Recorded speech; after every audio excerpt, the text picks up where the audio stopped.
Honestly, I don't have the right words for this intro, but the one thing I do know is this is gonna be one of those moving episodes.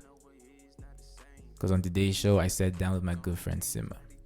I feel as though I just want you guys to hear this this crazy journey this man has been on, and I don't want to give you guys too much because I want you guys to actually hear what this man has been through and just how he's continuing to defy the odds. At least for me, because just having a conversation with him, nothing much has changed, but you do know that he's continuing to become better and better every day. And yeah, I'm making this vague because I really want you guys to tune in, but I think you guys are gonna pick up a lot from him, and you guys are gonna really enjoy this episode. And with that being said, I just have one last thing to say, guys. Thank you so much for being the loving and supporting people that you guys are. I've been seeing everything as far as engagement, following, subscribing. I've been seeing that, and it's growing slowly but surely, guys. We are getting there, and from the bottom of my heart, thank you so much. And if you're listening to this, give yourself a pat on the back, because we're going places, and I couldn't have done this without you. So enjoy today's episode. He's full of himself. He's an arrogant guy. So. Oh, we're live. You know that, right? Are we live? Yeah. Oh snap! No warning, no countdown. That's what, I don't know. I like having those conversations. Go in, then just remind them like, oh, no. The vibing is necessary, man. I know. Man. It sets the tone for all the nonsense. That's about to go down. It's about to go. Yo, man. Ladies and gentlemen, we are back with another one. Welcome back to the State of Mind podcast.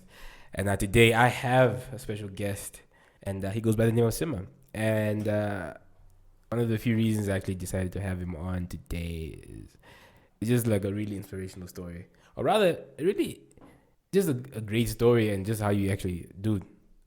Yeah. I don't need that fucking intro, bro. That was just dumb. What's up, man? What do you do, man? Thank you for having me on, bro. It was bound to happen. It's I believe it's been coming. After the conversations I had with a few people, and they've been like, nah, bro, you have to go on, you know, like, and I was like, yeah, man, I'm open to it. So, but the thing that captured me was the name of the podcast. That for me was dope. I was like, that's such a Patrick thing to do, you know, like this state of mind. And I'm like when you like unpack it, you're like, you know, like you can even ask yourself, like, what is the state of your mind right now? Yeah, you know, currently, where are you mentally? You know, it's very important questions that we probably overlook most of the time. But yeah, man, I'm just happy to be on, and thank you for the invite. And I'm also just proud that you stepped out, bro, and did this thing, man. Yeah, this thing, and I know for a fact that it's gonna, dude, it's gonna do good things. So raw, authentic, man. When I checked a few of the episodes, I was like, whoo. Okay. Yeah, something. I don't know. Man. It's refreshing, man. It's refreshing. It's in your face. It's right up there, man. It's provocative. It provokes people's mentalities. It provokes people's beliefs, and you know, their structures and all those things. So it's a good thing. I think we need it in Namibia. Mm-hmm. I think it's something that we need. A diverse way of thinking, diverse way of speaking. And just having the platform that you have given us to express ourselves and our differences, and at the end of the day, just, you know, learn from each other as well. So you literally took the word out of my mouth. that was the whole point of the thing. Because I'm like, yo, and even the name, like, dude, we all have different states of mind. Like, we're all in different vibes, man. So it's like, I want to hear what's going on in your life. And I'm not gonna be biased. I'm just gonna listen. Exactly. And I'm gonna just give a platform where we can just talk, have a conversation. I like how the people are always free. You've created such a free space, man. It's beautiful, bro. Half of the time, guys are tipsy. So. Well, yeah, there's that too. There's that too. But I think like the general aspect of it Yeah. is that people are free and they're comfortable to express themselves with you on this platform. So that has a lot to say about you as a person and your personality and how you accommodate different kinds of people from different walks of life, man. Like speaks to your diversity. Nah, bro, you're not trying. You're doing, bro. man. You're doing this thing. You're doing this thing, man. Yeah, like I need to emphasize that. Like it's one of those things where, you know, sure even some of the feedback that you got was like not really supportive. People probably were like, why you wanna do that, bro? It's Namibia. It's a small country. Who's gonna listen? You know. And I'm glad that you didn't listen to those people. I'm really glad that you didn't listen to those people, bro, because right now we wouldn't be having this conversation if you had listened. So everything is just coming together, man. Like it's aligned. So that's bro. It's coming together, man. Exactly. It's coming together. It's just how it is, man. Yeah. We need these things. People won't say it. They won't say it. They won't. We need these things, bro. But you know, this thing is also it's kind of tricky as well sometimes, because especially like with female guests, because like don't want to come off sleazy as well, you know. Because at the end of the day, I like having these people as friends, man. Yeah. Like sometimes I always ask myself like, damn. I remember some dude asked me like, yo, you probably get chicks off this thing, man. I'm like, no. It's not even something I think of, bro. I'm like, no. Like, it gets weird. I'm sure the aim or the goal is not that. It's definitely. It's not for clout. It's not for, you know, getting the honeys and getting all kinds of ghee in your DMs. Like, I'm sure you started before you even started this. I'm sure there was a plan. There was a goal, and I know like how you are, personality-wise. You are structured. You set things out, and you do things with a method, and all that stuff. So I highly doubt like you would do something like this for that. Like I believe they are much. They are bigger than that. There are less cumbersome ways to get women. So bro, I can lie about my lifestyle on Instagram and I'm done. Exactly. I mean, that is the culture we live in. So you know, it's crazy, man. It's fake all the way, bro. It's fake all the way. It gets deep, man. Yeah, you heard it. You remember the conversation I had. I remember the conversation. Yeah, I remember the conversation. And, you know, Kamui broke down a lot of things to me, man. Man was out here being what's the lady's name? The talk show host. The one who's always spilling tea, man. Oh, Wendy. Yeah. Don't ask me how I know that, ladies and gentlemen. I just know. Kami was out here being Wendy Williams, bruh, but not dropping names. Yeah, but still subliminals, though. Yeah, so there was some serious subliminals in that one. The funny thing is, you told me you actually know who who you're talking about. I knew who I was talking about, and I was like, this nigga. And I was like, this nigga. But it's so weird, hey. Like there was actually a point in my life personally where I would see these people, hey, and I'd be so envious, bruh. I'd be like this is me being honest. I'd be like so envious, like, yo, what am I doing wrong, bruh? Like, you know, what am I doing wrong? Like, what do they have that I don't have? And then, jiggy, the truth comes out. You're like, oh. This is you. Okay, no, it's fine. Yeah. It's fine. But you know, that time you're like, you know, I was stuck in things like comparison, and you know, like you're checking levels. You know, like your social status. You know, it's something that I think a lot of people value here. Yeah, and it is important, but I don't believe anymore that it's the be all end all of your life. Like, yeah, that's true. The social status is cool. But right now where I am, I believe there are more important things in life, man. Like, there are certain things that you can't experience with others based on your social status. That's true. You know, so And it kind of makes them kind of shallow at the end of the day. yeah. I mean, Like, the culture is shallow. Like that's the currency, man. Say that again. The currency of the culture is shallow, bro. Like it's brutal, man. Literally, the culture code is eat or be eaten. That's just how it is, bro. It's rough out there, man. Because I remember when you spoke earlier, I was like, man, I feel maybe like I'm that bitter guy, the 27-year-old who's close to 30, and he's just, you know, I'm now judging everybody based on what they're doing. And Nah, it's not even like a. I don't think it's a judging thing. Like personally, or let me say for us, I don't think it's something that affects what we're gonna do, regardless. You know, it's just like an eye opener. It's just that eureka moment. You're like, oh. And then you just stay in your lane, bro. Like you ain't out here putting people on blast on social media, or like, you know, going out of your way to talk about these people. You're just aware of the game. True. It's like you got a peek at the table. You're like, I don't like what you're serving, and then you go, and then you move. So yeah, is that mushrooms? Nah. I'm out. Y'all can keep that. Y'all can keep that. I'm allergic anyways. So you know, so it's one of those things, man. I think it's just but it also it also comes down to like maturing and like your personal development and growth. Change of mindset, you know, and learning all these things, because like I think I can speak for a lot of men my age.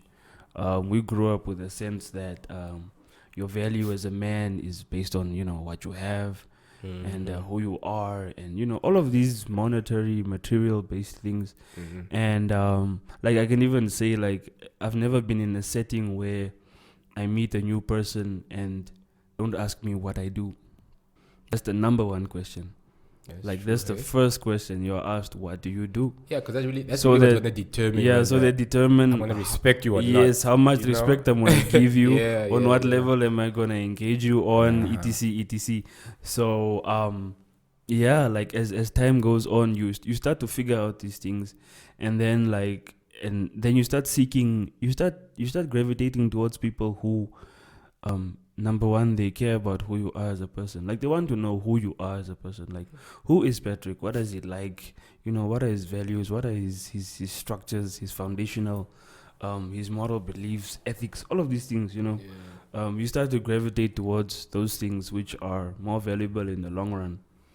Like you can have, you can have, like, let's say 2,000 followers or 6,000 followers on IG or Twitter or whatever. But like, I always gauge people on what is that thing that you are adding? What value are you adding that I can't put a price on? Something that I can't put a price on. Like, what are you adding in society? Number one, the people around you, the people that you love. You know, what value are you adding to their lives? So that's literally been the stance I've taken on from like late last year all the way through. What happened now? Yeah, and you gonna talk about that? Yeah. Definitely gonna talk about that. So it's just been it's been a journey, man. It's really been a journey, but everything has happened so fast. Like, I found out last year, I think September, that I was gonna be a dad. So yeah, like fatherhood. Fatherhood, bro. You know, I have a living, breathing debit order now. That's what you call it? Debit order. It's just a joke. I love him though. I love him. Like that's my guy. That's my guy for life, man.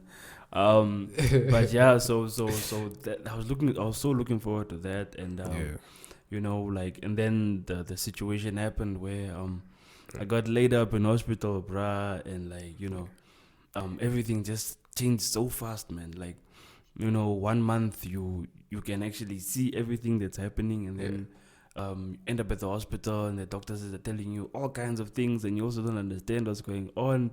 All these medical terms, you know, all these medical terms, and like, no. And the only question I had was, yo, can we do something about it? And they're like, nah.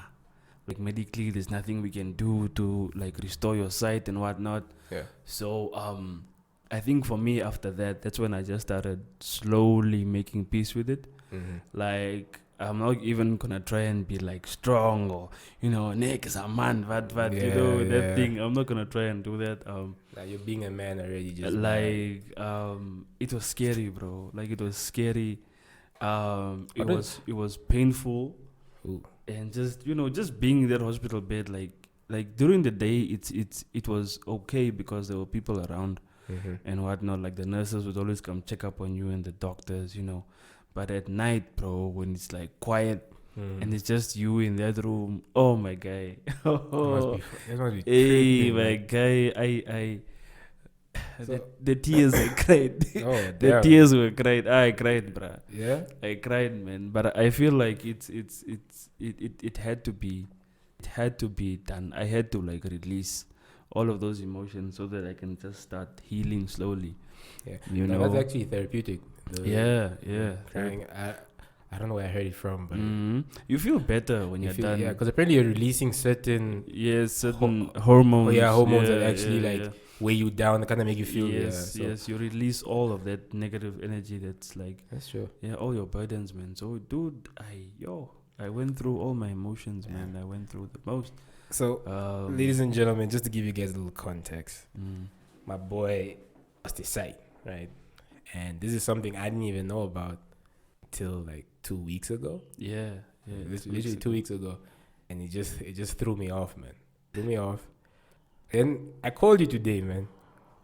I called this guy today, and to be honest, I didn't know what to expect. But this dude started making jokes, and I'm like, yo, you don't sound like a guy that's, you know, going through something. Exactly. And just the way you're going on your legs, like, dude, man, it is what it is. It's been okay. It hasn't been a long time. It's been like 8 months. 8 months since the whole thing like was like solidified and like, yo, this is what it is. Because the crazy thing about it is, like we spoke earlier, I said it must be weird for you because you didn't necessarily grow up like this. Yeah. It just happened. Yeah, it's something that just months happened. Yeah, like months ago. I could see, dude. Like I saw everything, man. I've seen so many beautiful things. See the ocean, mountains, you know, sunsets, all those things. I loved doing all that goofy stuff, man. Like watching the sunset and stuff. Yeah. Like it's therapeutic in its own sense. So yeah, but yeah, man. I also just have to acknowledge my support system and my family. They really came through. Like as much as it was really like, it's still really hard for them. Like it's still really hard for everyone to like accept and like, you know, live through. Like you have those days where you just sit in silence and you just think about it. And like I'm also just aware of the effect it has on the people around me. So yeah, man, I believe it's just I believe I also have a role to play. Like I have this thing where or in the beginning rather, I would always like wake up and like just speak, just affirm. I've started affirming myself, you know, speaking good things to myself, you know, just rebuilding myself up, man, because like, you know, you're in a dark place. You're in a dark, like literally, you're in a dark place. Yeah.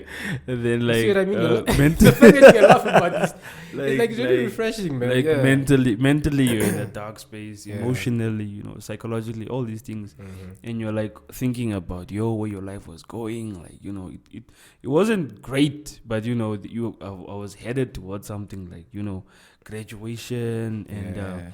No, I was really looking forward to be to being a dad.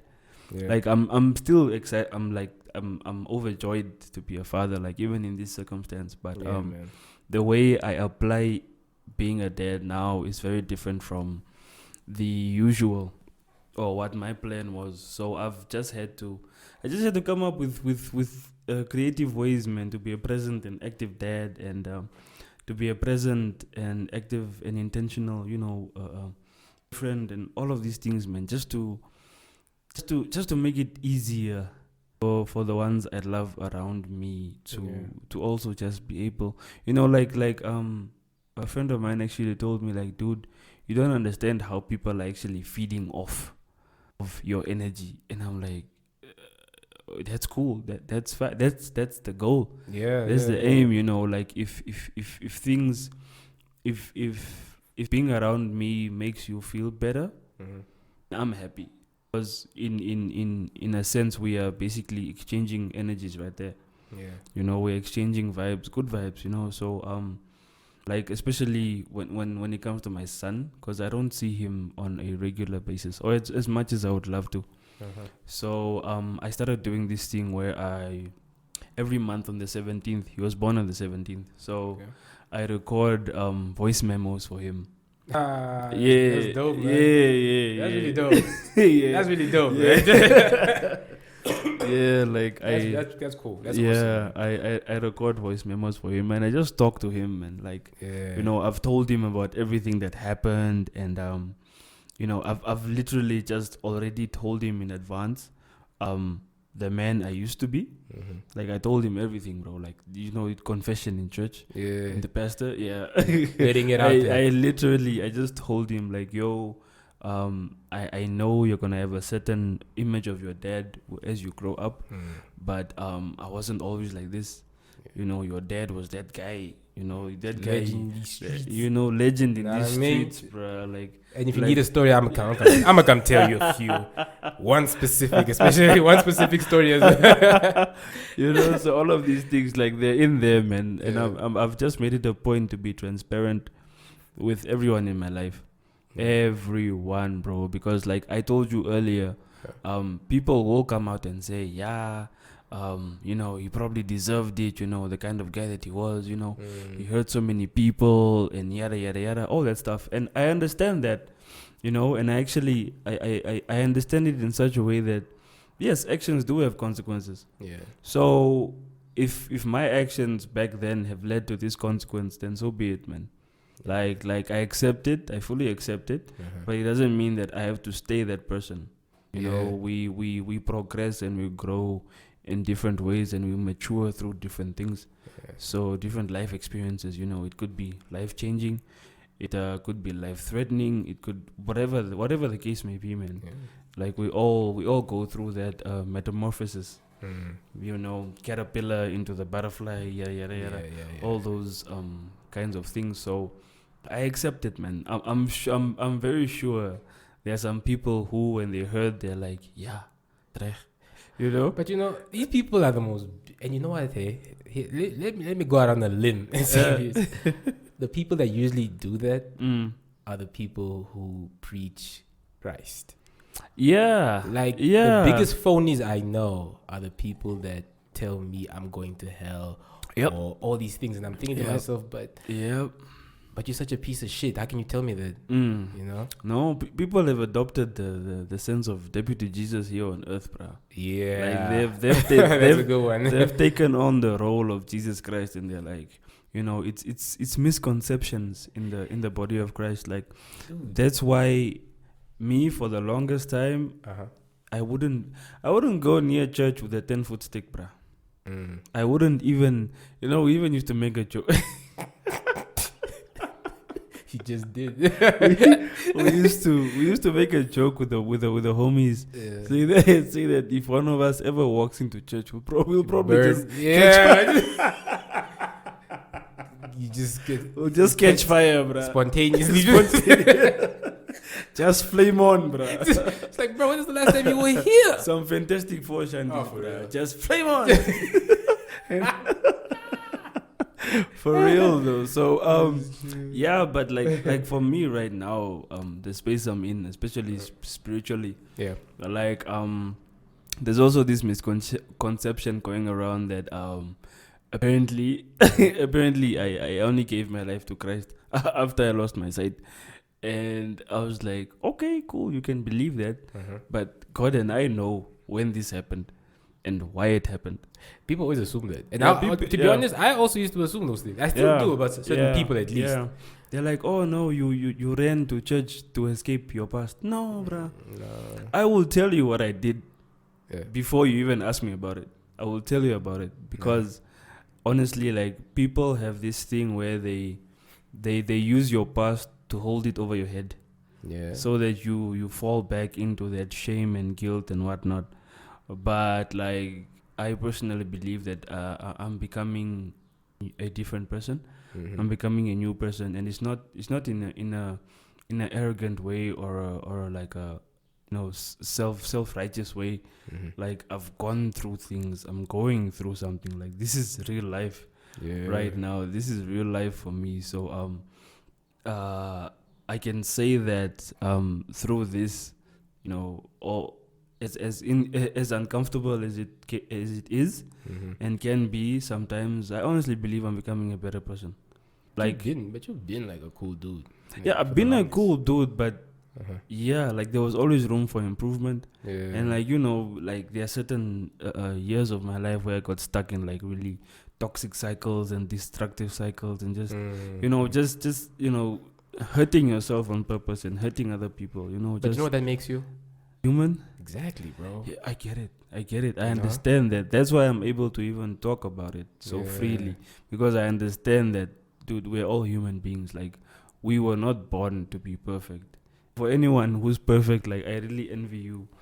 That's a hard life that you chose. For real. That's what I've been saying. I've been telling people I wouldn't want to be perfect even if I had the choice. Nah, fam. I'll be like, you can keep that. Yeah. There's too much pressure. Like, I can't do anything wrong. Like, what's the point of living then? Yeah, like, bro. Like, we thrive over mistakes. Exactly. You learn through them. You forget to water your garden and they cancel you, bruh. Yeah, man. It's crazy. Then it's all out here, cancel culture. And I'm like, yo, guys, like, give people room to grow, chance, bro. Yo, let me make my mistake and let me correct myself. If I don't correct myself, then I'm probably the problem. Yeah, exactly. Like, right now I think I only have like two types of people in my life. Either you're a friend or you're an accountability partner. One of the two. What's an accountability partner? It's someone that you. Okay, you guys, your relationship is obviously on a certain level. I think it's higher than friendship, or personally, I believe it's higher than friendship. And with this person, what you do is that you tell the person where you are right now in all areas of your life, whether it be financially, emotionally, mentally, whatever. You tell them where you are and then where you want to be. And what you guys do, you have this ebb and flow. It's like you are learning how to do a dance together. So the person holds you accountable on where you want to be. Like, they basically just keep you in check, keep you on the hold path. you accountable. Yes, they hold you accountable on your development. So whenever you fall off, they are honest with you, but it's not from a place where they're like judging you. The advice and the correcting that they are giving to you on your mistake or whatever that you did is coming from a place of love. So through that, you guys can grow. You just help build each other up, man. Yeah. Like, two is always better than one. So, but only if the two are helping each other. When one falls, other one can help the other. So those are the spaces I'm in, and that's like really something I've been very intentional about. I remember when I called some of the homies to have these conversations, they were like, bruh, what happened to you? And what conversations are these about intentional friendship and stuff? And I'm like, no, guys, like, because probably high or something. What are you talking about, bro? Like, like, no, hear me out. And I explained, and I also just set a standard for our friendships and for how we engage and how we are with each other. And honestly, I can say that it's improving. I've been doing this like for months, man, with my friends, with my family, with my girlfriend, like everyone who's close to me. Yeah. Like, I need to know on what level we are so that I know on what level I should prioritize you. Yeah. Like right now, like my priorities are set, bro. So there are certain things I wouldn't compromise on, like my family. Yeah. And my family and those who are really close to me, like those I would go out of my way to make time for.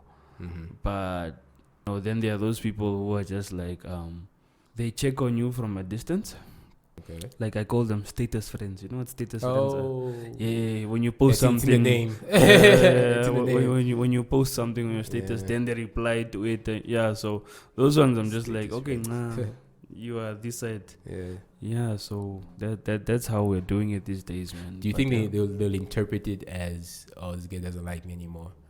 Everyone has that thing, man. It's like it's not about hate.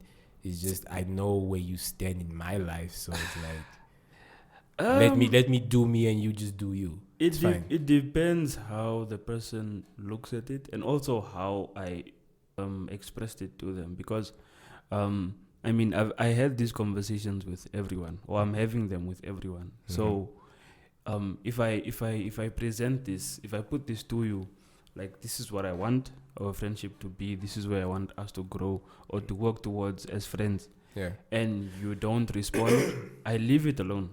There's no need to pursue that. I'm not gonna force you to meet me halfway. I'm gonna be like, okay, cool. You know, this person is not about that life, or not about that life with me at least. So then I understand my role in your life, and I can adjust and move accordingly, man. So I honestly feel like people get disappointed when they overvalue your role in someone's life, bruh. Kind of forcing yourself in those. Yeah, no, not forcing. It's like you think you mean A to a person, but you mean C, and and that's a reality check, yeah, right there. It's a mean one. It's a mean one. It's a hard pill to swallow, man, but it's important because that means that you guys know where you stand with each other, and there's no misinterpretation of your friendship or your acquaintance, whatever. Like you can't be in everyone's circle. It's impossible, bruh. You can't be at everyone's table. Like, who are you? Like, not everyone is gonna have you at their table, man. Like, for some people you are on the outside. For some people you are not even close to anywhere, bruh. Not even in a conversation. Like yeah, exactly. So it's important, like, for yourself to know where you stand with people. Yeah. Just so that you avoid all of these weird, awkward vibes, and you get disappointed because you assumed that you are superstar CR7, and I come you are a guy benching, bruh. It's weird because sometimes I always find myself like people who I consider my friends, and then people I consider my best friends. And then people I just consider, family. Like these guys, like this person. And it's weird sometimes because now, when you're put on the spot, like to classify them, like, yo, who is this? You're just like looking at again, like, that's just my friend. And then people really get like emotional about it, like, oh, because some do really act like chicks nowadays, man. They're like, yo, I'm just a friend. Like, They do. Like, dude, like, we don't hang out like that, man. People love being offended. Let me just put it that way. They love being offended? People love being offended, bro. Like, any reason. Another currency of the world is offense, bro. People say money makes the world go round. Yeah. Nah, outrage. Outrage, bro. Outrage culture is a thing. Oh, it's a thing, bro. I thought it was a myth. Until like I've spent a lot of time on Twitter these days, and I just read some of the tweets, bruh, and I'm like, bruh, why are you angry every day? It's so weird. You don't even have to read it. Like, dude, there's no reason for you to be on my channel or my page. Yeah, it's just causing you more grief. Why are you on? Stay away. It's that simple. I swear to God, it's that simple, bro. It's like we're dealing with toddlers, man. You know how toddlers are, like, a toddler will go somewhere, get hurt, and then come to you and start complaining. And then, they start complaining, like, I got hurt there. And then what would you tell them? You'll tell them, like, don't go there. Yeah. So, like, now with adult people, you have to do the same thing. Like, it's weird, bro. Like, you can think, man, we are big, bro. Come on. Controversy makes the world go Controversy, bro. People love it. Oh, they love it. Dude, do you remember the incident of the Miss South African pageant chick?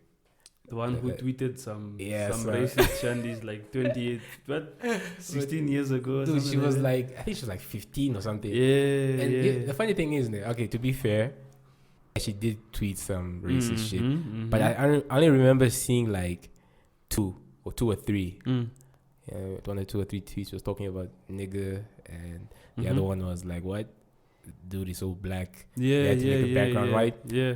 Look, and then, but again, apart from those tweets, everything else is literally what girls would say to each other when they're hanging out. Yeah. You know? So I was like, okay. What is the standard? What's the standard here? Because now we are literally, we're holding this girl accountable for something that she said did when she was so young and naive. And here's the funny thing. I heard ignorant. Very. So. But the thing is, do we hold her accountable? Yes. We do? Yes. You can hold someone accountable and not cancel them, bruh. But you know, she stepped down. And yeah, she stepped down because of he told her we're letting you go. Yeah, she stepped down because of the outrage on social media, man. Like, I understand the outrage. Apparently, her initial response was she defended herself. Okay. So that was like, it added fuel to the fire. So people were like, oh, you're not even going to own up to the fact that you tweeted this. And I think she responded something along the lines of she was young and like she defended herself. Yeah. Like, but not in the sense that she felt like what she tweeted was right. Dude, it's just that she was saying, dude, I was young. I posted some stupid things. It wasn't convincing though. But yeah, it wasn't convincing. And then... Because I don't know, I dove into that rabbit hole, man, and I'm just there. I'm like, wow, this chick was crazy. It's rough. All those threads. I literally spent 20 minutes just reading these threads. I'm like, yo, this chick was crazy. Just one offense after the other. It was too much. But the thing is, for me, it wasn't necessarily foreign because I'm like, this is how girls talk to each other every day. Yeah. You know, apart from the 1 or 2, 3 racist tweets, literally that's but the rest is like that's girl talk, man. Yeah, for girl me. talk, normal. Like we've heard those things before, and I amongst women, I okay, not all women, but for some women, that's like the norm. That's the, you know, that's how they speak to each other. So, and it's probably just group dynamics, man. Yeah, like every group has their own way of engaging each other. So if say for example, me and the homies have this thing of like we insult each other, but it's a joke. We know that among us it's a joke, but when other people look from the outside in, oh my god, why are you guys disrespecting each other like this? It's disgusting. Oh my god, how are you friends? You know, like people are so outraged. Like why are you outraged on my behalf, bro? Like, if I was offended, I will let you know. Yeah, you know. Like you see, that's the other thing. People are now picking up offense on behalf of others. And no one asked you. Nobody asked you. You're just here entitling with your entitlement, man. Because that should blow up real quick. It came and went. It came as fast as it went. Like it was I think it was like 2 days. Yeah, then she dropped out. She was like, nah, cancelled. Can't do this, bro. I'm like, oh, cancel culture. And you know, the funny thing is, I remember, I don't know who said this, but someone was like, you know, Twitter's like a toilet, like a what? Twitter is like a toilet at a bar. Literally anyone can write whatever on the walls, and that shit sticks. And because it's for life. It's for life. It's for life. And people say the most ratchet shit on Twitter because that's literally one of the ways to get famous on Twitter. Say some ratchet shit. Yeah, controversy, bro. Controversy. That shit sells. Yeah, exactly like you said, it sells. So, but yeah, man, for me on Twitter, I don't even know where to class myself, bro. Like, I don't have enough followers to say that I'm actually relevant on Twitter. So I kind of like the fact that I'm not known like that on Twitter. So I can post, not that I can post wild things, but I can post what I want. You know, in terms of like memes and like, you know, just post random things, man. Like no one is gonna see my tweet and be like, oh, how could he post that? He's so influential and impactful and motivational. How can he put, you know? So I'm glad I'm like under the radar in most on most social media platforms. So, until you're not. Yeah, until you're not. Because dude, I have this theory where I know people are gonna dig up things that I've said. Yeah, no, same. I just have this feeling where I know somewhere, somehow, bro. When we hit that first You know, when you hit that first milli, bruh, then you just check his tweet and you are tagged. Oh, my friend. Your first endorsement, bruh. Gone. Can you just imagine like these viral situations where you literally go to sleep, no one knows you, and you then next wake thing you know, up, dude, your phone just is blows up. and you're like, wow. I don't think I can handle that kind of fame, man. I'm scared. I'm scared of that, man. That. Like I was even telling I was telling Snow that I'm fearful of this becoming like because I'm venturing into like public speaking, and like motivational, you know, just encouraging the youth, you know, like telling my story, trying to inspire people and like motivate people through my story, and also just from a perspective where it's not something that happened. Because when you listen to most motivational speakers, they're talking about things that have happened like years ago. Like they used to sleep like 14, 15 people in one room, and the struggles, you know, cockroaches and rats everywhere. Like every one of them had cockroaches and rats. I don't know what's up with that, but it's synonymous with poverty. So like it's always from a impoverished place. So, but for me, I'll be telling my story from like in real time, like it's something that's happening right now. So like it'll be a slow. Not slow, but it will be like a progressive thing, and I'm hoping that what I'll say will be relevant, and like people will be able to like sort of walk with me on this journey, and also like through me walking towards healing and like just, you know, dealing with everyday life and this reality, they'll be able to draw some kind of healing, or, you know, just get, you know, some confidence and just get some strength, man, to take on this world. Because hey, bro, it's tough. It's tough. But the thing is, man, you already do that because you're on your Instagram. Which I posted a few things. You actually posted a few things. Because initially, the first time I saw it, I didn't know what to make of it. Is it? Yeah. Because I'm also wondering what the fuck is this guy saying? And that's the time, like, no one, like, I didn't know anything. So I don't know this. I don't get it. Like, where's this coming from? Yeah. No, like, even for me, dude, like, even I think yesterday morning I got like 3 DMs from like high school friends. They're like, oh, dude, I just found out. And they're like checking up, and I'm like, nah, I'm good. Like, it's like, yo, why didn't you tell us? And I'm like, what do you mean, why didn't I tell you? With advertising, bro. Like, I need to come out here and do a PSA. Yeah, dude, like, nah, relax. Like, nah, man. Like, you know, I was just surprised by how, because normally bad news travels really fast, man. So, the time it has taken for people to actually like certain people to actually find out. I'm just thankful to everyone that I told myself, and that they kept it to themselves. They were like, nah, he'll tell people when he's ready. So that also just gave me the space to deal, you know, to get a grip on things, and to just, you know, until I'm at that space and in that area, place in my life where I'm comfortable enough to talk about it. You know, and also just, you know, but like grow into more of myself as well. That's true. Through all of this. So yeah, man, that's how like people are always surprised, like, dude, how are you, you know, making all these jokes and talking so much nonsense still? Like for us, for me, it's so real, bro, and you're just out here clowning. Because the thing, you know, why I actually appreciate that what you just said there is the fact that imagine people are already walking around like walking on eggshells already. So imagine at the height of that, how it would have been. It would have been much more awkward. It would have been so awkward. So it's like people kind of realize like, oh, this guy actually adjusted to this. So it's like, oh, okay. So he's making jokes. So basically, he came to terms with it, I guess. So yeah, and I'm also glad that it's coming off as authentic.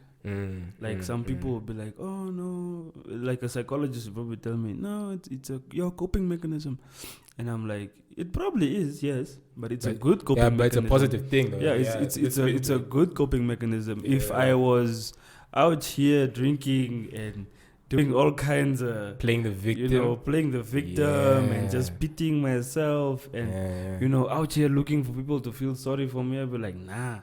So I believe like the coping method that I chose is a good one. And it's working for you, man. Yeah, it's working for me as well. Like there are those days where it gets real, man. Like last week Thursday. Yeah. Last week Thursday was a real day because what happened? A friend of mine asked me to check out Inky Johnson on YouTube. He's a motivational speaker. He used to play American football. Okay. And then he had an accident where what happened? He damaged nerves in his shoulder. Oh. So like his right arm was like it was a messed up story. So like he couldn't play anymore. Yeah. And then like he was being interviewed and they were asking him all these questions about and then there was one specific question that triggered me. Like it triggered me so hard. Yeah. I was a mess that whole day from morning till like in the evening, man. I was just a mess mentally. Yeah. And the question was like, if you could change what happened, would you? Oh. And that for me, like the thing is, it's something I haven't thought of. Yeah, yeah. So immediately that it hit me, bro, like a ton of bricks, man. Like bro, like a ton of bricks. I almost said like a slap from a bamboo. Rough hands. Sandpaper. Yeah. Sandpaper hands, bro. Yeah, bro. So like that whole day, man, I was just like thinking about it, like just deep in my thoughts, man, and I was battling with it. Like I even spoke to Ray about it. Yeah. And he said some really good things. Like he handled that situation very well because what I was going through and what he said, it's not like he said anything profound, like, but it made sense and it gave me a sense of calmness. So but even like to answer that question, my answer was always no. Like if I could change what happened, would I? Yeah. And then the conclusion I kept coming up to was that everything happens for a reason, man. Nothing happens for nothing. There's no coincidences especially something like this. Yeah. It's not coincidence. So it happened for a reason, and I need to live through that reason. I need to find ways of not letting this take me out, bruh. Like I'm going through the storm, but the storm is not gonna take me out. I need to go through it. Now it's raining hard, and you said you're gonna stand still. You're not. How are you winning? How are you getting through? Your pain and suffering if you are staying in the same space. Going through something. You're staying in something that you're supposed to go through. Yeah. Yeah. So. Yeah, man, it was just, but yeah, it was a good question. It was an eye opener as well. Yeah. So I just think I gained a lot more perspective from that little engagement with myself, and yeah, man, I've grown a lot from that. Like I've also just learned to, like those situations like that, just they push me to be more grateful and more intentional about life. And just, doing what needs to be done, man. Appreciating those who are closest to you. And, like, just making sure they're good. Do you know why I actually believe you? Yeah. It's because you're actually living what you're saying, man. Yeah. And, dude, I don't know anybody. A lot of people talk a lot of shit, bro. Like, a lot of people, they talk the talk, but they don't walk the walk. Yeah. So, the fact that I'm sitting across you from now, man, and you're telling me this, it really just reassures me that, dude, you have so much to offer right now. Dude, it's one of those, man. I don't know how to... Till this day, I can't find the right words to explain it. It's like I've risen to the challenge. Like something that's... It's really devastating. Like when you sit and think about it, you're like, yo, how? Why now? Like all these things. But then I'm like, you know what? I have, number one, I think my biggest motivator is my son. And I'm like, he's growing up, and I mentioned this before, like he's growing up and he's gonna be looking up to me because I'm his dad. Yeah. So, and he's not gonna see me as a blind person. He's gonna see me as his dad. So yeah, that's true. I owe it to him to be the best version of myself. I owe it to my family to be the best version of myself. That's what's up. I owe it to my friends, to my community, bro. It's not just, like, it's not about me. It's more about what I represent right now. Have you always felt this way? No. This was just No. This is like through all these months of just reflecting, learning, and doing introspection and unlearning, and dude, it's honestly, it's hard work. It's hard mental work. It can be so taxing mentally, bro. Like to actually hold yourself accountable. Why I kind of like feel like when something happens to someone and like I ask myself like, what do I say? You know, to a point where it's like I don't even say anything because it's like you probably heard it all. I wanna get to a place where I can think of something and I'd be like, hey man, what's up? Let's talk about it. Let's talk about it real quick. Yeah, that's why it actually took me a while to actually reach out to you. I get that. Like, what must I say? I get that, and I mentioned this in the car. Yeah. I said that it's not that people don't wanna help, they just don't know how. Yeah, that's so like what that was deep. Yeah, like they just don't know how to help. And it's a thing of like, I also have a role to play in this. If we're engaging in a conversation and I create a space where we can have an open, honest and transparent conversation, automatically you will become comfortable. Yeah. And then whatever you say will just come out naturally. You're not gonna have to think about what to say, or can I say this? Yeah, like, is this gonna be insensitive or whatever? Like, you read the room naturally. Yeah. So like even the conversation we're having now, like it's not something that it took time or whatever. I know, like right? it took time. It took 3 business days. An EFT from Bank Windhoek to NetBank. Literally just took hours. Man. Yeah, just a few hours, man, and we were good.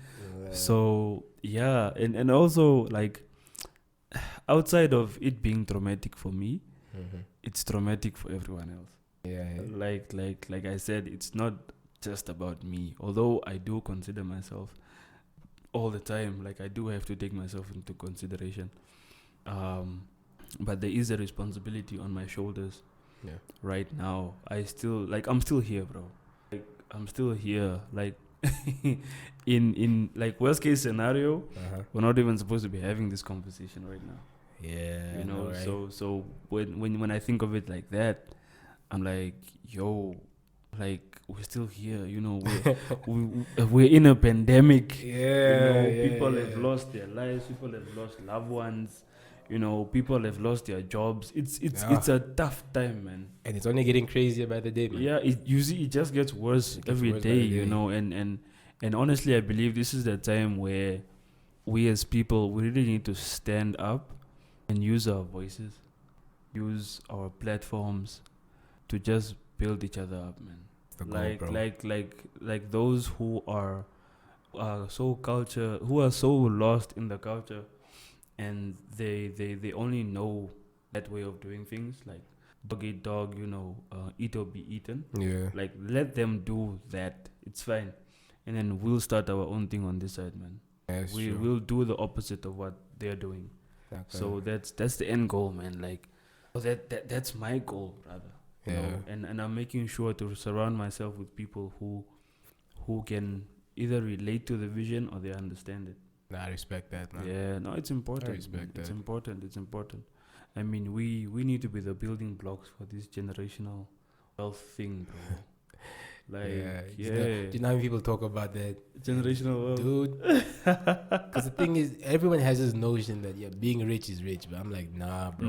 You don't want to be rich. Being rich is you fine. Be wealthy, man. Being rich is okay. But I'm thinking like 4 generations from me, man. Like I want them to be, when they graduate like high school and whatnot, bro, like they get bonds, not cars. It's trust funds, bro. Trust funds. You get your little share here in this company. Shares in this. They should inherit things that can give them the platform to better themselves in any area that they want to go into. Honestly, that's why I actually appreciate my parents so much. Yeah. They could have just raised me here in the city and I become one of those dudes, but they showed me the best of both worlds, and also and they also show me the worst. Yes. So I was like, okay. Yes. I see. Yep. That gives you perspective, and you also appreciate what the sacrifices that they've made for us, man. Like even for myself, like I won't say I grew up, suffering. Yeah. Like I didn't know where my next meal was coming from or whatever, and I grew up privileged. And I appreciate that I grew up privileged, and there's no need to chastise people for saying that they grew up privileged and they're aware of that they grew up privileged. It's more, I think the problem comes in when how you treat other people. Yeah, based on the fact that you grew up in a certain lifestyle. So it's just that's the thing of being humble, man. You are humble and you appreciate, and you also know your role and responsibility towards those who sacrificed for you.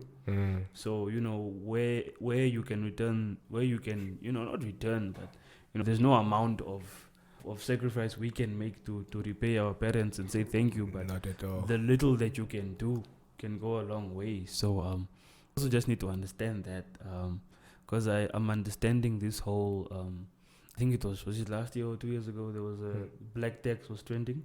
Black tax? Yeah, black tax. It was like there was a whole South African series or a show based on black tax. Or I think it played on MTV or MTV Base. I recall. One of the two. Yeah, so like young adults, young professionals were just giving their ideas and their thoughts on black tax. And like for me, I'm like I don't really see a problem with black tax. What is black tax? It's okay, like your parents put you through school, and then you have younger siblings. So now like your younger siblings quote unquote, like they fall onto your shoulders. Oh, that depending on you now. After your parents probably retire or whatever. So you're like helping out with the school fees and books and stuff like that. So okay, I see the cycle. So yeah, the issue came in is like, no, how am I gonna build myself as a young adult if if I have to provide for the ones that came after me? And I'm like, but doesn't that like fall into like isn't it like a family role type of thing, like an African family type thing? Yeah, we are like that. Yeah, we take care of each other. We take care of each other. Yeah, no matter how big. I think the whole the pushback against black tax came from the Western culture, the way they do things. Because like the way I understand things work in the US is like the kids grow up, then they start working and whatnot, and they put their parents into family homes, like old age homes. Yeah, that's kind of and like for us it's like weird. Like, no, bro, you take care of the Zali, you take care of the Topi, or they retire to the farm or whatever, but you don't just send them away, Yeah. So I think it's when things are not contextualized properly, and you're trying to take a first world country concept and then copy and paste it to an African third world type of vibe. Yeah, third world type of vibe and our traditional way of doing things. So I honestly just feel like it's balance, man. You need to have balance. You need to have balance between the two. Like, obviously, you have responsibility towards a family. You can't just abandon your siblings because you are now a young professional, trying to build your own life and stuff like that. So, it personally doesn't sit right with me.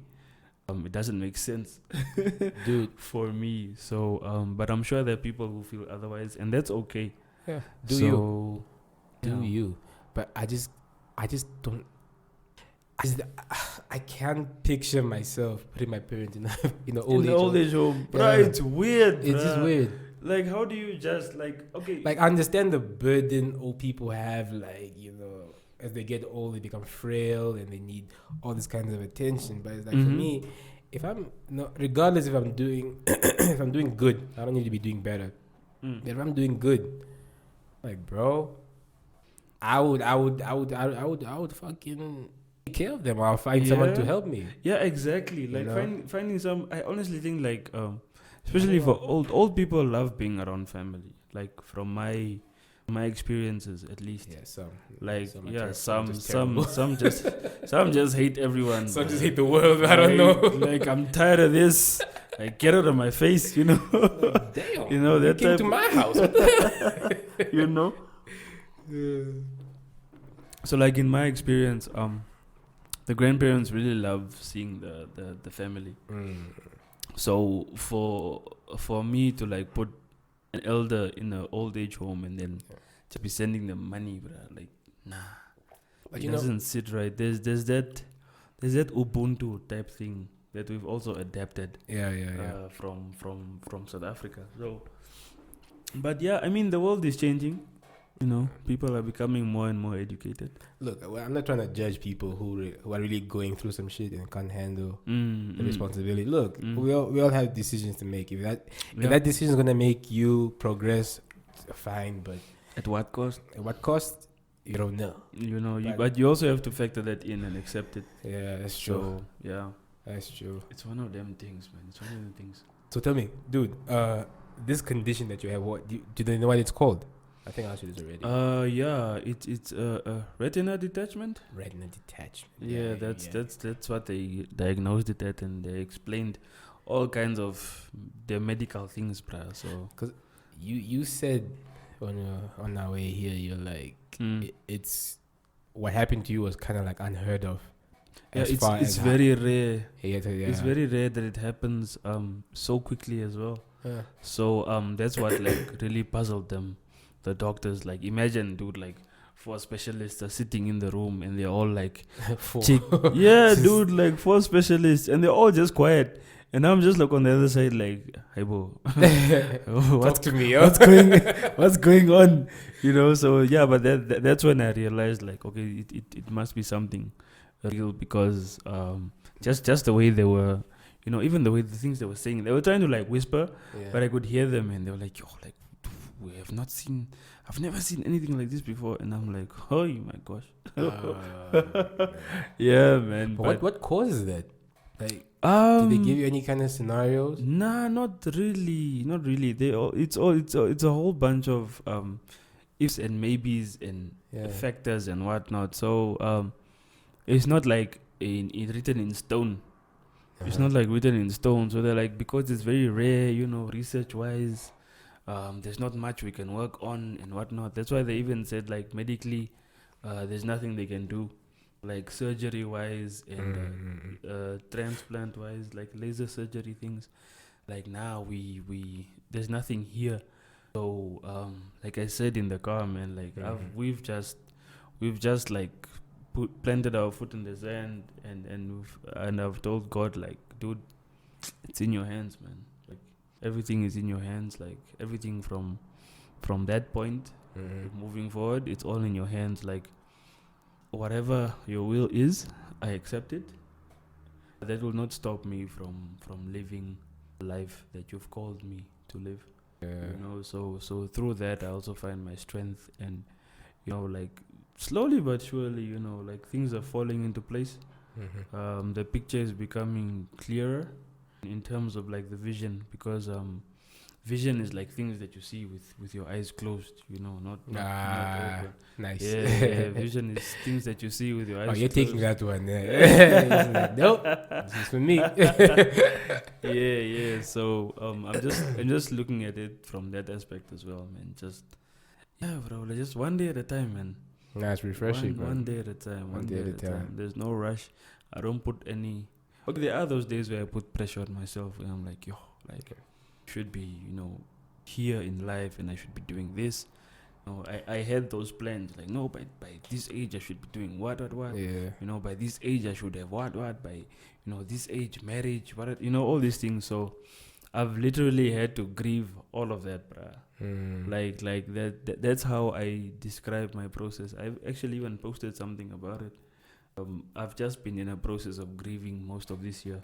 Yeah, like just grieving, and then like you accept what has happened, and you live in the present, and then you're just like you're expectant of what is to come, and you just look forward as like there's so much more to come my way, and I trust and believe that, bro. Like I have faith that This is not a destination, you know. It's just part of the process, man. It's just a journey. Yeah. You know, because the way I was also going through a slump before I left the window.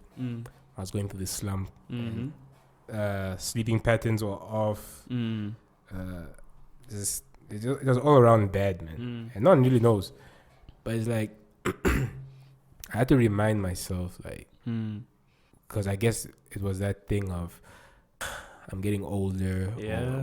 What's next? Yeah, that pressure. That pressure, that weird. And the thing is, it's not even like pressure that came from, like, it's not external. This is just internal. It's internal, and everything is just going through my head, racing. And the only time I felt like this was probably like in 2010 when I was dealing with just issues, I guess, man. But one thing I kind of like reminded myself was, you know, I had to take everything like step by step. As far as I had to look at my small wins as like a stepping stone to my big wins. Yeah. So like I really have to be like, you know what? I made $100 today. Well, when another day started, I didn't have $100. Exactly. So thank you. Yes. I have to appreciate that win. Tomorrow. And even like reading this book called Happy Sexy Millionaire from Stephen Bartlett. I think you should get the audiobook. I think he writes it, even the way he structures it there. It's really simple, but it's practical. And it makes so much sense. I love books like that. Yeah, because initially when I bought it, I'm like, it's a lot of words. But even the diagrams he breaks down, I'm just like, okay. And that's pretty much how we like emphasize on these things. Like don't take your small wins for granted. For granted, yeah. Every day above ground. It's a blessing, man. It's a blessing. Yeah. It's like right now in this pandemic time, I take it in a literal sense. Like every day above ground is a blessing, bro, because you don't know who woke up today and someone else didn't. That's true. You know, and that alone should be enough to push you and to motivate you to do better and just, you know, grow. You know, growth. I think the theme for me this year is just growth and grieving for growth. Grieving for growth. Grieving for growth. Okay, I see. So yeah, and it's, I don't know, man. COVID also put a lot of things into perspective. Yeah, it did. COVID is like that slap you don't see coming. It just then the whole world is like just. It shook the whole world, man. It's still shaking the whole world, man. One of the good things that I actually like picked up from this whole situation was I was already getting to know who my parents were. Like, you know, there was this detachment because, like I said, initially I was going through my feelings.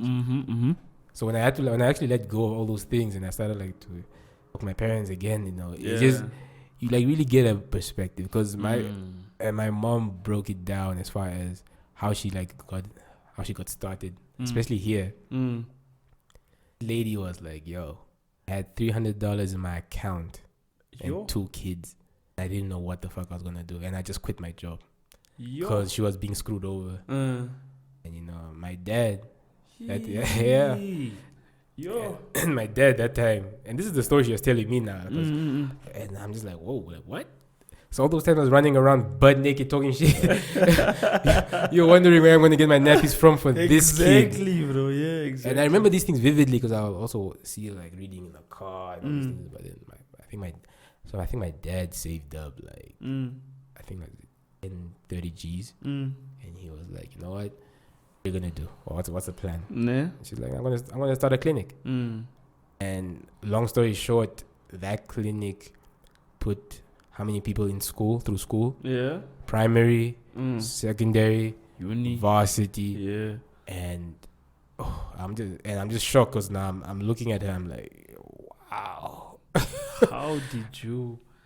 Like, that's strong woman. That's a strong as woman. Powerful woman. And the fact that my dad even because he took out, I think that was his life savings. He's like, bro, I trust you. Do what you gotta do. You see. And I'm like, damn, man. You see, bro. That's deep. when you're in the right hands, bro, it's so important, man. Like whose hands you're in, I know, right? It's invaluable, bruh. It's so invaluable. Cause like I was watching a sermon the other day, and the preacher literally said, what if what went wrong wasn't because of you, but it was because you were in the wrong hands. Like, say for example, the people that you grew up with, like they always like spoke down on you and always told you, yeah, you'll never amount to anything, you're a failure and all that. But like the moment you got put in like the right environment and the right setting and around the right people, like you just started like flourishing, bro. Yeah, man. So like the people who you have around you, big role to play. And that's something we don't necessarily want to acknowledge. Because I'm not gonna lie to you, I've been blessed to have the people that are around me. Yeah. Same. Because I know, like I said, I get in my feelings and I kind of go MIA. But these people never switched up. They make it a point. They're just like, let me do this thing, it's fine. Yeah. When I got back, then they started making fun of me when I got back. Exactly, like, but why being a bitch, bro? And I get to what? Yeah, exactly. they really start getting on me, and I'm like, okay, this is love. Like, they get it. That's how. They get it. They never switched on me. They never did. It's important to have real people in your life, man. Yeah, man. And like for me right now, it's a real situation. Yeah. So the real people have really like stepped up. They really like come to the fore and they're like, alright, we got you, let's go. Did one of them like shock you as far as like stepping up? Because you probably thought like, nope, that person's not gonna be coming around, or no. No, it was actually vice versa. Someone who I thought was like, there, day one, nowhere to be found. I don't even call them day ones anymore. Cheap out. It's like no to be fair. Just Brad decided cheap out is like, it's like, and for me, I don't even hold anything against the people who've like distanced themselves from me.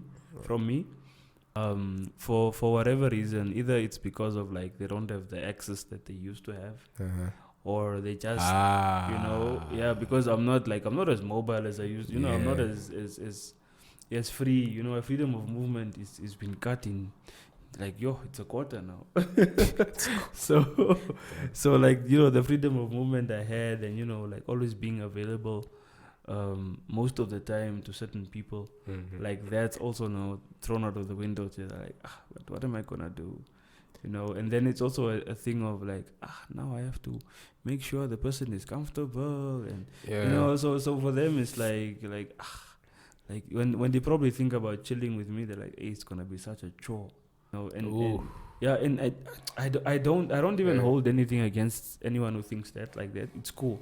I understand it. Like it's not for everyone. Yeah. That's why I also like kind of make it a point to be as independent as I can. Like at the join, if a stranger comes in, they won't even realize that this guy can see. Yeah. Because I'm there by the stove. I'm making my chow. No, I'm making tea. I'm switching on TVs. I'm taking showers. What the fuck? Yeah, bro. I'm doing everything, bro. Like everything. Like I do a lot of things on my own, man. Because people is whispering like, yo, are you sure he's blind? Like, what's going on? Yeah, no, even the lighties, bro. Like, they're just shocked. The lighties at home, they're like, bruh, no. Like, especially when it comes to the time. Yeah. The time always catches them off guard, bruh. Because I'll come out of my room. Then I'll be like, can you please put Mnet? It's time for legacy. And then it's 7 on the dot, bruh. And my phone is like in the room. They're like, hey, bruh, how did you know it? I just tell us the truth, bruh. Tell us the truth. What you want to hear, bro? Come on, just tell us the truth, bruh. But no, man, those two are my fighters, man. My nephews. Yeah. Nah, they come through for their homeboy, man. They come through. They've really, like for kids their age, for them to understand and have that maturity to like help when help is needed, and like just to be there, man. Like it's refreshing, because I'm trying to like think like back when I was a kid, and I'm like at that age, and I would have to like help someone like that. It would be weird for me. They make it so everything is just so comfortable, man. They make it so easy to be like in this situation, and bruh, like sense of humor and stuff. And they're always, they talk to me like nothing happened. Yeah. And that's the little thing that I appreciate so much. That's what Like matters from right every person in my life right now. Like they talk to me like I'm still the same person, and I am. Like, don't talk to me like, oh, okay, like you're scared to be vocal. Like, eggshells, speak, man. bruh. Eggshells. I don't like it when people walk on eggshells around me. Man. It's and the thing is, I can see it. Yeah. It's so obvious that you are trying not to be offensive. Yeah. Like I'm uptight now because. But I've said some offensive shit already, and I'm just like, huh? Like I'm gonna probably listen to this. I'm like, yo, what the fuck are they saying? Nah, man, come on, dude. It's like it's not. It doesn't always have to be that serious, man. And I swear, if people actually have to follow you, though, I think they'll probably also be like, yo, this guy is crazy. Yeah, dude. Like, no. I remember, like I said, you when you made that status, man. She's like, I don't know about y'all, but I write my own status update. Oh yeah. And people are like, what? At least the people that know the situation. I was crying yesterday. I was like, this is funny, man. I was like, nah, I was just doing, like some people know, and then there are those who don't know. Yeah, that's the thing. So like, ones that knew when actually, I posted that, then like the homies were like, "It's a bruh, just dumb," and I was like, "Nah, fam, we're just having a bit. It's just banter, bruh. Just banter, man." So. It really just shows me that like having a sense of humor during times that are kind of hard. It's important. Bro. It's really important. Like it's invaluable. I like, dude. I can't relate what you're going through.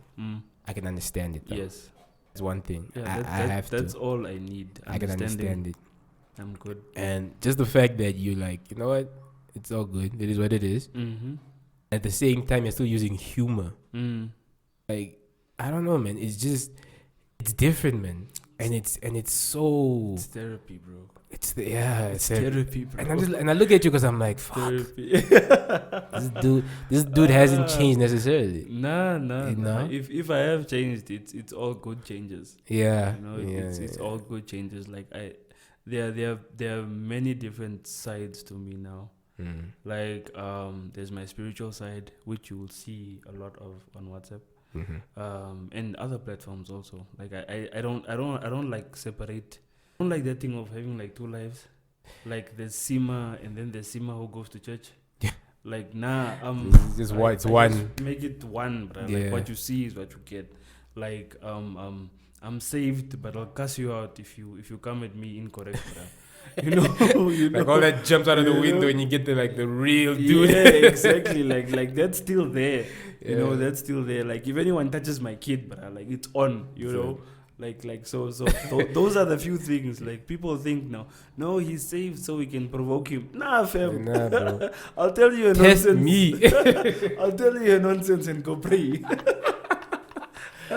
Forgive me, Lord. Exactly. What? Exactly. I'll even be like, but God, they were wrong, man. You know, but God, you can, man. You know, just. But I hate how people make the man upstairs seem so like not this understanding, so uptight person. Bruh. Like I don't get it. And it's something that Coming preaches on a lot. Yeah. Like, yeah. And also hearing it from like the Eddie Griffin special, like. He's like, why do people what makes you think, like he doesn't have a sense of humor? Yeah, like he's a prison warden. Because I feel like if the man upstairs, the Lord really, like, if he created everything, right? Then that means innately that means he also created sense of humor, comedy. So it's like exactly. He knows exactly what he's doing or what he did. Yeah, dude. No? I'll share scripture with you one day. Okay. It's so funny. Like God has a sense of humor, bruh, in the Bible. So, man. Like I read some of those stories and I'm like, but this guy is wild. You know? Did you just say that? Yeah. Or like, did he just do that? And you're like, yo, okay, cool. You know, like it's also a misconception, man. And I think it boils down to very religious institutions. I go to a very my church is very modern. Shout out Rev Gen Nation, love you niggas. Shout out. So I go to a very modern young church. Like most of the members are young. So like we follow what we're supposed to follow according to the scripture. But like in terms of these, there's all these religious hoops that people make you have to jump through before you come to church and come to Christ. No, you must first sort yourself out, and before you come join our church, you dress properly. I'm like, nah, like it's very open, it's very free. It feels like family. No one there. It's a very judgment-free zone. So for me, that's why I'm always looking forward to being in my community, man, in the church and stuff, because it's not necessarily about the building, but the people. The people, yeah. Yeah, it's about the people, and you're all, you're all just progressing. Yeah, it's like a party. It's like a party, man. It's not a party where I'm at. Yeah, it's about who I'm with. That's what makes the party. Exactly. Yeah. So yeah, man. I just think but with time, these misconceptions are slowly dying out, because we are speaking more, and we are also representing our side, like not our side, but our way of following Christ, in accordance to his will and his word. So yeah, man. Because the way I see it, right, even like looking at Christianity, like everything really, Islam, it's some things are tainted. Yeah. And I say that with a heavy heart, because like if you guys really wanna know what using the Lord's name in vain means, look at these pastors with private jets and mansions, and like those are the ones that got lost in the those sauce. ones got lost in the sauce. Yeah. Because now it gets really confusing, and that's why I'm like, some of the things are tainted, because some of the things they're preaching. I mean, I think I read something a few days ago. This pastor told one of his followers to something. Yeah, and then, that for me, and then passed away. Like, I'm just like, man, why would you do that, man? That for me, you see, those are the ones where you read these things and you're just like, yo, bro, you're making it so much harder. I think that's why you're making it so much harder for people to actually to have an open mind when it comes to Christianity, and because I think that's the reason why us, the millennials especially, I don't think that's why we go to church as much. Exactly. Or we even care for it anymore. Yeah, exactly. Because of what happens. Yeah. What happens when you're there. Like, like you find some of the biggest gossipers are in church, bro. Exactly. Some of the biggest liars are in church, bro. Like the biggest manipulators, the and biggest scammers. These are the same people that come and judge you. Yeah. You see? Judge you for the same things you're doing. So it's like you see now the hypocrisy, bro. The hypocrisy. there's a lot of hypocrisy, but it's everywhere. That's the thing. Yeah, it's everywhere. It's everywhere, but it's just that it's more highlighted in the body of Christ, because it's contradictory to what is preached. So, bro, yeah, man. With time, we just have to stay true and stay obedient, bro. Like, that's all that we can do, honestly. Like, just do our thing, man. Do our thing. And also, like, for me, engaging with other people. You said you're gonna do like a mentorship type of thing, hey? Yeah. I want you to tell people more about that. I don't want to do that. We actually have a okay. There's like two projects that I'm gonna be part of. One is a father support group. Yeah. That's one thing we're gonna do with another buddy of mine. We're just gonna set up a space for fathers or father figures rather. Like we wanna make it as inclusive as possible. A space where we just get together and support and share and just help build each other up, man, in our journeys as fathers and father figures and stuff like that. So that's the one project that's in the pipelines. On some woosah. Yeah. Woosah. Woosah.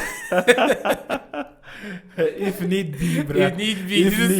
Let's woosah up in here. Woosah. You had a rough day. Yeah, man. You had a rough day. You gotta go home to the kids.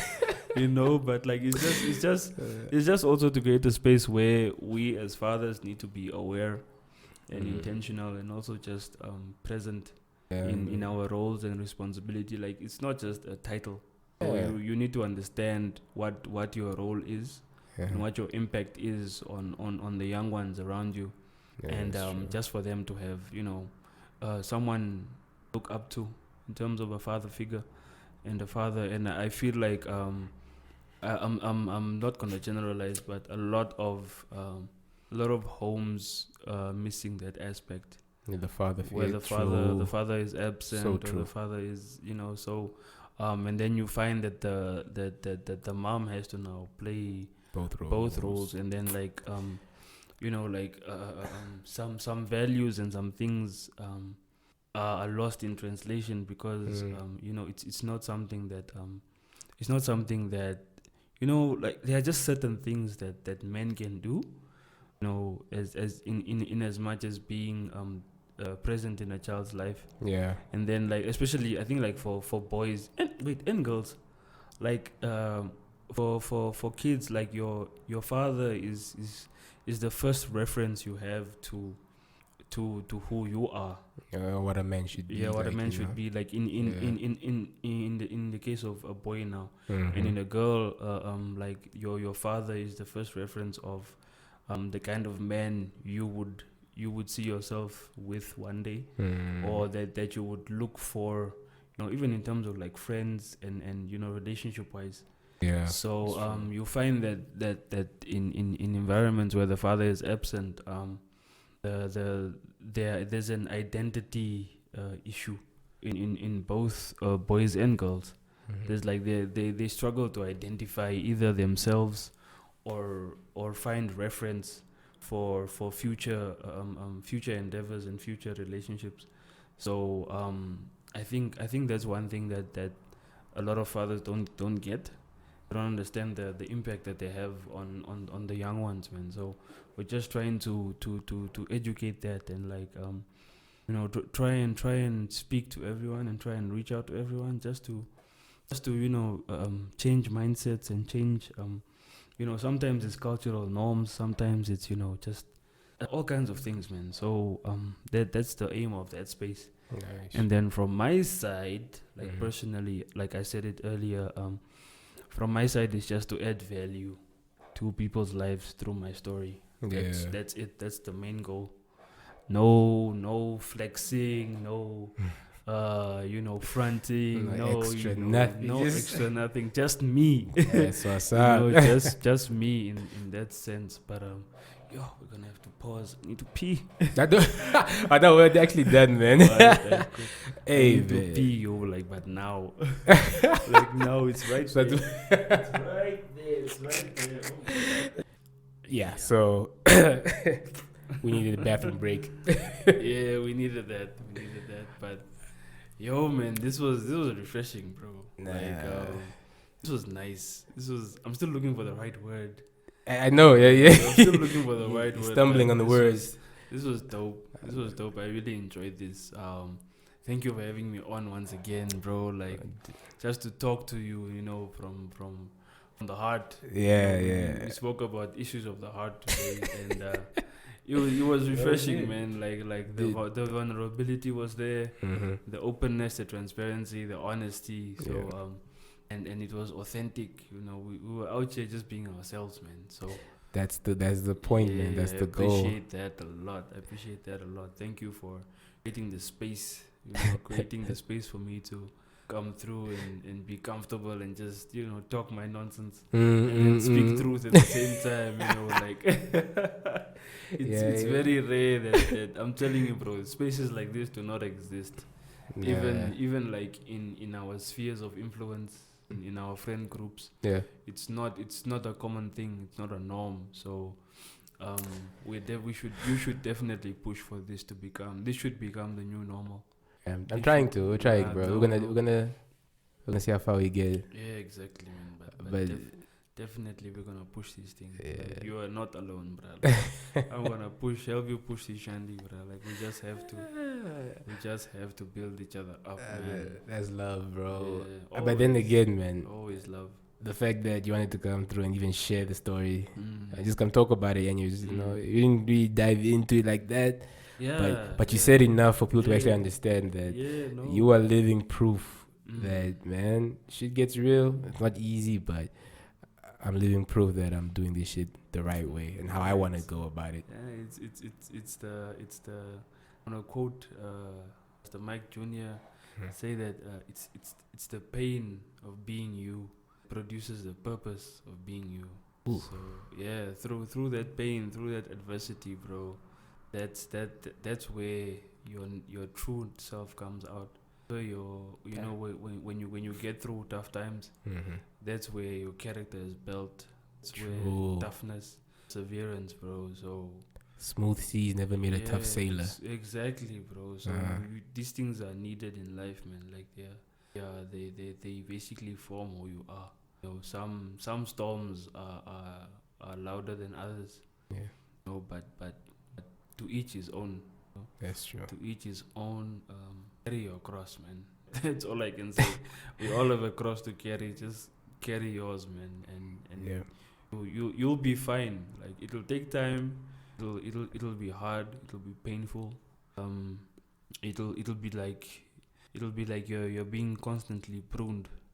You know, like I'm sure everyone knows what pruning is. So I'm not gonna explain that. If you need it, Google it. If you need explanation, Google that. So yeah, man, life is just you constantly being pruned, bro.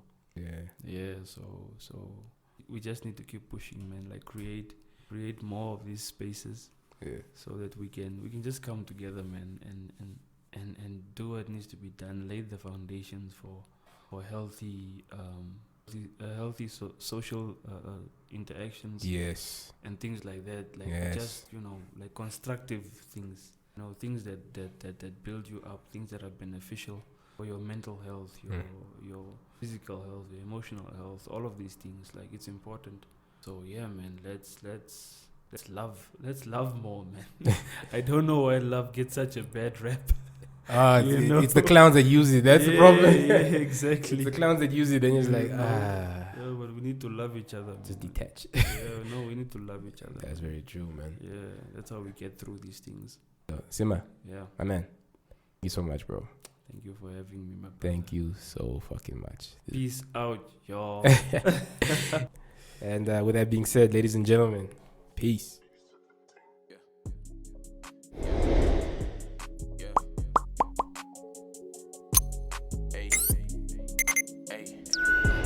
Type of lifestyle that we living over here is not the same. People say they never gon' change, but they change. Times are moving faster, ain't no time to switch a lane. Keep me out of rain.